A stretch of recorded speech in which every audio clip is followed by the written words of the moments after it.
Hello everybody, welcome to the Wonky Angle, where I talk about electronic music, both new and old.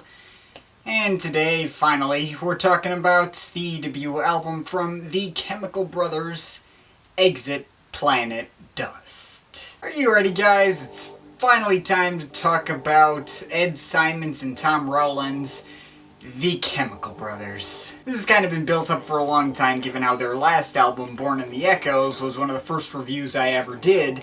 The third to be exact. It's where I started up the In Brief segment for the first time, and the reason why I play Galvanize every time I do that segment. I'd left open the possibility of covering their other albums later down the road, and now 2 years later, here we are. So it's time to start out with what was their first, but also my first, Chemical Brothers album, Exit Planet Dust. This was at the beginning of the Big Beat movement. In fact, it was one of the first albums in this genre. The title, by the way, is a reference to their original name, the Dust Brothers, which they were nearly sued over by the actual Dust Brothers.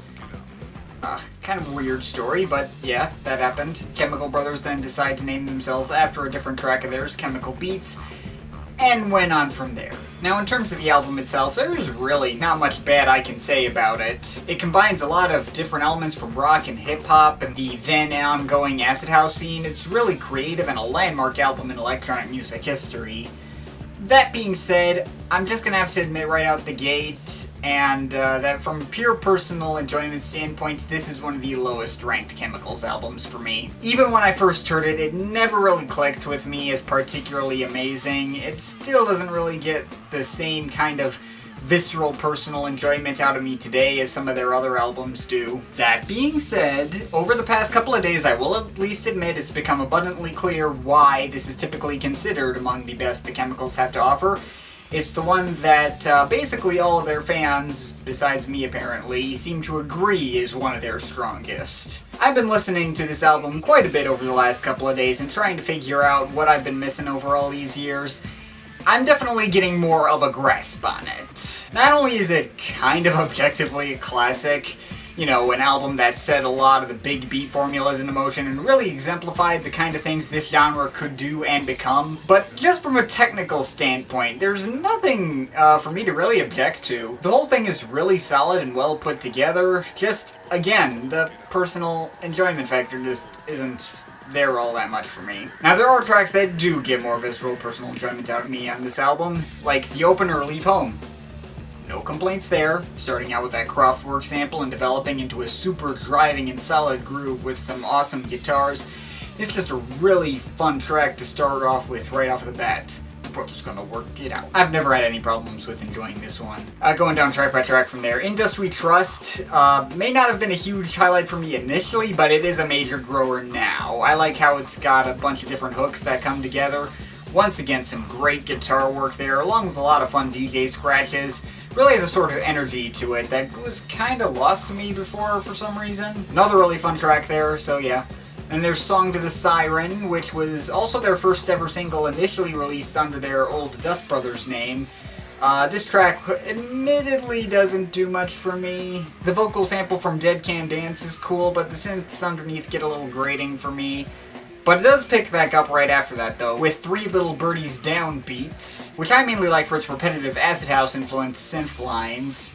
The track Chemical Beats is also a major winner for similar reasons. Both really fun tracks to listen to, then I can always appreciate those specific kinds of sounds. And I should mention, by the way, this album, at least the first half of it, flows together as a continuous mix. These tracks are structured together to really flow into each other, and it's really well executed. I mean, this can lead to some tracks passing right by me without me even noticing. The track Fuck Up Beats is a prime example. Got a pretty strong beat that still has me bobbing my head along, but I almost never actually notice when it happens. Still, I will always be able to appreciate a good continuous mix, and the entire first half of this album is really well done in that department. Even the less memorable or less enjoyable tracks still feel like they serve a purpose in the album's construction and progression. That being said, I think I overall enjoy the second half of this album more personally. Starting with Chico's groove, which takes the tempo down a notch. You got this pretty cool bass line and the synths, which are weirdly simultaneously abrasive and laid back at the same time, kind of providing a slow but repetitive 4-note progression that I quite enjoy. The distorted nature of these synths can be a little bit of a turnoff for me occasionally, but it's overall one of the more enjoyable tracks on here. Then we move on to One Too Many Mornings, which on one hand is unfortunately the point at which the continuous mix just stops, it gets interrupted, but on the other hand is also one of the tracks on here which I just consistently really enjoyed basically every time I heard the album. It's another slow track, but it's also a more melodic one with some choppy string samples, some bubbly synths for texture, and of course a repetitive vocal hook that is quite memorable. Meh. Yeah, na na na, has a sense of warmer atmosphere that the first half of this album didn't really have. But for those of you who don't have much patience for the down-tempo stuff, which I'm personally still always going to be drawn to no matter what the artist, they bring back the aggressive, beat-heavy and guitar-heavy stuff for the next track, Life is Sweet. Also a big grower for me. The vocals of Tim Burgess from the Charlatans add quite a bit to the track and help it move along a bit quicker. Also, fun fact, Daft Punk did a remix of this track. In fact, it was one of the first things they'd ever released. Worth checking out, by the way. You can see some of their sound that would eventually lead to Homework leak into it. Like the good parts of Homework, like Revolution 909 and that kind of stuff. Not sure which version I like more, though it's kind of hard to compare them since they barely sound like the same song at all, but I digress.